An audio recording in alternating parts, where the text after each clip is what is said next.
Xin chào tất cả các bạn, thì hôm nay tôi lại chia sẻ cho mọi người một số cái kiến thức trong chốt sale cũng như là trong lĩnh vực bán hàng.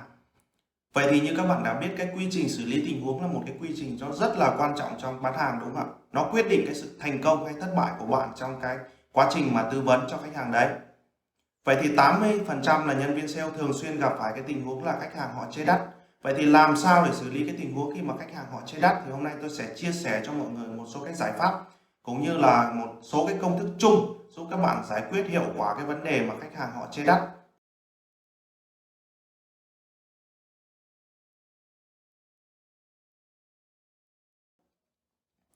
Và cái điều đầu tiên mà tôi muốn lưu ý đối với mọi người ngày hôm nay đó là cái kỹ năng im lặng và học cách lắng nghe khách hàng. Không chỉ trong bán hàng mà ở ngoài thực tiễn cũng vậy, đúng không ạ? Cái kỹ năng lắng nghe là một cái điều vô cùng quan trọng mà bất cứ bạn sale cũng như là ai cũng nên học hỏi. Và như các bạn đã biết, chúng ta mất 1 năm để học nói nhưng chúng ta mất một đời để học lắng nghe. Vậy thì hãy học cách lắng nghe khách hàng. Cái điều đầu tiên mà tôi muốn chia sẻ đối với mọi người ngày hôm nay ấy, là các bạn phải học cách lắng nghe khách hàng. Các bạn phải xem xét kỹ lưỡng những cái điều mà khách hàng đang nói với bạn. Và tất nhiên rồi, nếu như khách hàng họ không tôn trọng bạn, họ không coi trọng bạn, thì chẳng bao giờ mà họ chia sẻ những cái khó khăn, những cái vướng mắc của họ cho bạn đâu, đúng không ạ? Và khi họ đồng ý chia sẻ những cái khó khăn của họ cho bạn, tức là họ đang quan tâm và đang để ý đến bạn. Từ đấy chứng tỏ rằng bạn đang có được lòng tin của khách hàng. Từ đấy bạn mới có thể tư vấn bán cái sản phẩm, cái dịch vụ của bạn cho cái khách hàng đấy, đúng không ạ? Tất nhiên là bạn không cần đồng ý 100% đối với những cái chia sẻ của khách hàng cho bạn. Nhưng mà nó là một cái điều, một cái bước giúp các bạn có thể rút ngắn được cái khoảng cách giữa bạn đối với khách hàng. Và từ đó chúng ta mới có thể rút ngắn và có được cái lòng tin của khách hàng, giúp các bạn bán cái sản phẩm, cái dịch vụ đó một cách dễ hơn. Vậy thì nếu các bạn đang hỏi là làm sao để xử lý cái tình huống khi mà khách hàng họ chê đắt, thì tôi xin trả lời với bạn đó là các bạn không làm gì cả, mà hãy lắng nghe khách hàng nhiều hơn. Lắng nghe ở đây một cách chân thành, một cách tôn trọng nhé. Hãy lắng nghe khách hàng nhiều hơn, từ đó bạn mới có thể nắm bắt được cái khó khăn, cái nỗi đau của khách hàng, và từ đấy bạn có thể đi sâu, đào sâu những cái nỗi đau, những cái khó khăn của khách hàng, thì bạn mới có thể bán được hàng, bán được cái dịch vụ của bạn.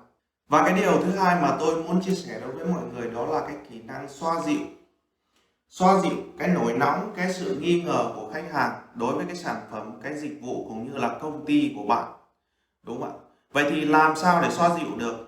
Thì các bạn cần phải có cái sự cảm thông, cái sự đồng cảm một cách chân thành nhất đối với khách hàng.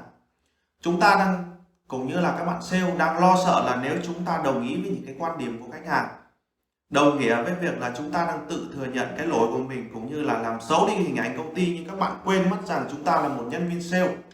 Và cái điều quan trọng nhất đối với chúng ta đó là bán được hàng và đem lại cái lợi nhuận cũng như là cái doanh thu cho công ty. Đúng không ạ? Vậy thì các bạn có xoa dịu được cái nỗi đau của khách hàng, cái sự nghi ngờ của khách hàng, thì các bạn mới có được cái lòng tin của khách hàng. Từ đấy bạn mới có thể bán được hàng. Và tất nhiên là trong 100 khách hàng khi mà vào cái cửa hàng của bạn, thì có rất là nhiều người khách họ rất là dễ dàng khi mà chốt đơn. Nhưng đồng nghĩa với việc là chúng ta cũng còn rất nhiều người khách họ khó tính và họ nghi ngờ đủ thứ. Họ nghi ngờ sản phẩm, dịch vụ, công ty của bạn. Vậy thì hãy làm sao để nâng cao cái sự chuyên nghiệp của mình trong mắt những cái người khách hàng khó tính, thì từ đó bạn mới có thể nâng cao được cái kỹ năng chốt sale, và từ đấy bạn mới có thể trở thành một nhân viên sale tốt, một nhân viên chăm sóc khách hàng tốt. Bán hàng là phục vụ. Hãy nhớ giúp tôi, khách bán hàng là phục vụ. Vậy thì cuộc sống sẽ dễ dàng hơn. Nếu như các bạn biết đặt mình vào cuộc sống của nhau, biết đặt mình vào cái hoàn cảnh, cái vị trí của khách hàng. Các bạn hãy đặt mình vào cái vị trí cũng như là cái hoàn cảnh của khách hàng, thì từ đó bạn mới có thể tìm ra được cái khó khăn, những cái điều mà khách hàng đang suy nghĩ, những cái vướng mắc mà khách hàng đang gặp phải, đúng không ạ? Từ đó các bạn có thể giải quyết cái nỗi đau đấy cho khách hàng. Và đương nhiên rồi, khi mà các bạn giải quyết được cái nỗi đau cho khách hàng thì các bạn sẽ rất dễ là bán được cái sản phẩm, cái dịch vụ của bạn, đúng không ạ? Và hãy nhớ giúp tôi là một người nhân viên sale, cái điều quan trọng nhất là doanh thu và cái lợi nhuận đem về cho công ty. Được chưa? Cái điều thứ ba mà tôi muốn chia sẻ đối với mọi người đó là phải nắm được cái nguyên nhân mà khách hàng họ chê đắt. Vậy thì khi mà khách hàng họ chê đắt, bất cứ một cái sự việc gì khi mà nó xảy ra nó có nguyên nhân của nó, đúng không ạ? Không có lửa thì làm sao có khói, và các bạn sale đang nhìn những cái nguyên nhân bề nổi mà quên mất đi cái tảng băng chìm. Thường thì là như thế. Vậy thì tôi xin chia sẻ cho mọi người một cái câu chuyện mà tôi đã từng gặp phải. Đó là khi mà tôi chăm sóc, tôi tư vấn cho một cái khách hàng thì họ có chê đắt, và tôi chỉ nghĩ đơn giản là họ không đủ cái khả năng tài chính khi mà mua cái sản phẩm, cái dịch vụ của tôi. Nhưng tôi quên mất một điều rằng tìm hiểu cái nguyên nhân mới là cái điều quan trọng. Và cái nguyên nhân sau khi tìm hiểu đó là cái bên đối thủ của tôi đã lấy cái sản phẩm và cái hình ảnh của công ty là một cái điều rất là quan trọng, đúng không ạ? Lấy cái hình ảnh của công ty cũng như là cái sản phẩm của tôi để đang bán với một cái mức giá nó rẻ hơn gấp 2 thậm chí gấp 3 lần.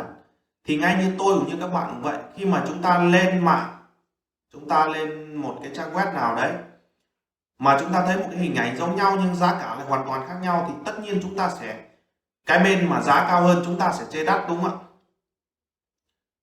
Thì các bạn cần tìm hiểu những cái nguyên nhân sâu xa hơn, giúp khách hàng có thể giải quyết được cái khó khăn, cái vướng mắc, giải quyết được cái nguyên nhân mà khách hàng đang gặp phải. Vậy thì khi mà các bạn tìm ra được cái nguyên nhân ấy, các bạn cần phải bao quát và quan tâm khách hàng. Sau đây thì tôi sẽ đọc cho mọi người một số cái mẫu câu hỏi để các bạn có thể hỏi khách hàng. Từ đó khách hàng có thể cởi mở hơn về cái khó khăn và cái vướng mắc của khách hàng đang gặp phải, thì bạn có thể giải quyết cái nỗi đau, cái khó khăn đấy một cách dễ dàng hơn. Chẳng hạn như là bạn đang băn khoăn về sản phẩm giá cao hay vì một lý do nào khác, hoặc là tại sao bạn lại nghĩ sản phẩm này có mức giá cao nhỉ? Cho mình một lý do cụ thể được không? Hãy xử lý những cái yếu tố trước khi mà đề cập đến giá cả, vì việc thương lượng sẽ chẳng có ý nghĩa gì nếu mà nút thắt tâm lý của khách hàng không được tháo gỡ, đúng không ạ? Và các bạn phải tìm ra được cái khó khăn, giải quyết cái khó khăn của khách hàng, thì từ đấy bạn mới có thể bán được cái sản phẩm, cái dịch vụ. Và sau khi các bạn tìm ra được cái khó khăn, cái vướng mắc của khách hàng, thì chúng ta cùng nhau đến cái bước đó là giải quyết cái nỗi đau, cái vướng mắc, cái vấn đề của khách hàng. Đây là một cái bước nó vô cùng quan trọng. Tại vì sao mà tôi lại nói nó quan trọng? Tại vì ba cái bước vừa rồi là chúng ta đi tìm hiểu cái khó khăn của khách hàng, đúng không ạ? Và khi các bạn tìm hiểu mà các bạn không giải quyết được cái nỗi đau của khách hàng thì ba cái bước trên nó là vô nghĩa, đúng không ạ? Đấy, thì các bạn phải giải quyết được cái nỗi đau của khách hàng thì bạn mới bán được cái sản phẩm, cái dịch vụ của bạn một cách dễ dàng hơn, đúng không ạ? Và thường thì có ba cái lý do khiến mà khách hàng họ chê cái sản phẩm của bạn giá cao. Đó là họ đang nghi ngờ sản phẩm của bạn bán đắt hơn so với những bên khác.